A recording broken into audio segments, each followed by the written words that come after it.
हम लेके रहेंगे आजादी भ्रष्टाचार से, मोदी से, आरएसएस से, भाजपा से। देखिए आजादी देश बना रहे, मांग रहे हैं, पाकिस्तान दूसरा मांग रहे हैं। निगरानी में पहले सुप्रीम कोर्ट सुस्त था, लेकिन अब एक्टिव है। नमस्कार दोस्तों, आज हमारे साथ है समाजवादी पार्टी के फाउंडिंग मेंबर एहसान खान।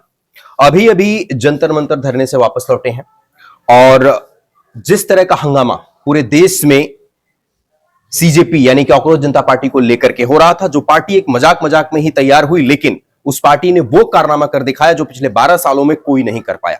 और उस टीम के अहम मेंबरों के साथ साझेदारी में एहसान खान जी थे। आइए उनसे पूछते हैं कि वहां उनका कैसा एक्सपीरियंस रहा। उसके बाद और भी बहुत सारे मुद्दे हैं, लेकिन पहले इसी सवाल से शुरुआत करते हैं। हमारे यहाँ आपका बहुत बहुत स्वागत है। धन्यवाद। देखिए, जंतर मंतर, ये बिल्कुल आपने सही कहा कि बिना तजर्बे के, बिना किसी राजनीतिक या सामाजिक संगठन के जो किया है अभिजीत, उनकी टीम ने वो सब देखा। आपने सोनम बागचू के हम शुक्रगुजार है कि उन्होंने किया, और जो हुआ है कई बार कहा जा चुका है। ठीक है, बस ये आप समझ लीजिए कि अगर 72 घंटा और फैसला लेने में सरकार देरी की होती तो नरेंद्र मोदी, अमित शाह को इस्तीफा देना पड़ता। धर्मेंद्र प्रधान बहुत छोटी चीज थी। पूरी बात यही है।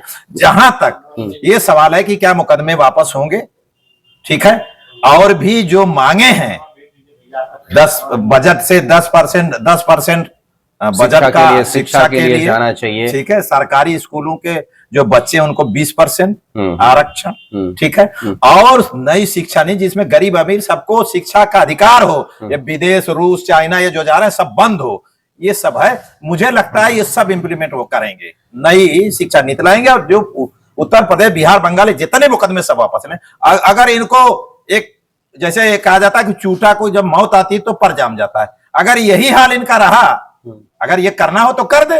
मोदी अमित शाह में हिम्मत है तो जो वादा किया इंप्लीमेंट ना करे तो देखें क्या होता है। अच्छा, यहाँ जो है कि कुछ लोग उस आंदोलन में दिखे, उसमें एक नाम आया जुनैद, जो वहां लोगों को खाना खिला रहे थे। उनको लेकर के आप क्या कहना? 78 साल की आजादी में इतिहास रच दिया उसने। अरे साहब, 1 लाख की बात नहीं है, ये 35 दिन आंदोलन चला। कितने लोग आएंगे? और जो लड़के आ रहे थे, कोई एमबीबीएस कर रहा है, एमटेक कर रहा है, बीटेक कर रहा है, ठीक है, यूपीएससी की तैयारी कर रहा है। यही देश के भविष्य। लाखों लोग आदमी को खाना खिलाया। बताते हैं कि विदेशी फंडिंग हो, ये हुआ, फलाना हुआ। अरे भाई, हजारों लोगों ने, जोमेटो समेत तमाम एजेंसियां उनको कर दिया। विदेशों से कई 100 लोगों ने करा है, 100 आदमी खाना वो इस तरह चला। एक सवाल यहां पर यह भी बनता है कि अगर सरकारी एजेंसी और सरकारी अफसर लोग अगर ये बात कह रहे हैं, या सरकार की तरफ से ये कहा जा रहा है कि इसमें विदेशी फंडिंग थी, तो कहीं आपको ये नहीं लगता कि सरकार खुद असफल हो रही है? जब सब कुछ सरकार के हाथ में है, तो यहाँ के छात्रों को कैसे दिल्ली में दूसरे देश के लोग फंडिंग कर रहे थे? जांच कराए ना, अभी तक तो कहीं खुला नहीं। झूठी मक्कारी बात।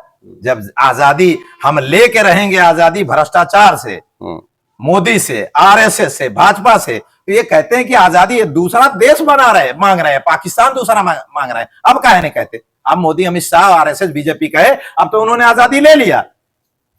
कुल मिला जुलाकर कहना ये चाहते हैं कि एक तरह से छात्रों को वहां बदनाम करने की कोशिश हो। बिल्कुल बदनाम किया। 3 ट्रक तो पत्थर आए थे, आरएसएस बीजेपी के गुंडे मारे थे सब।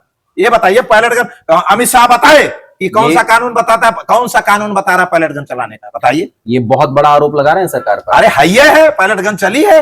मैं गया था उसको देखने, क्या नाम है उसका, डॉक्टर राम मनोहर लोहिया हॉस्पिटल में, उस लड़की जिसको लगी है वहां।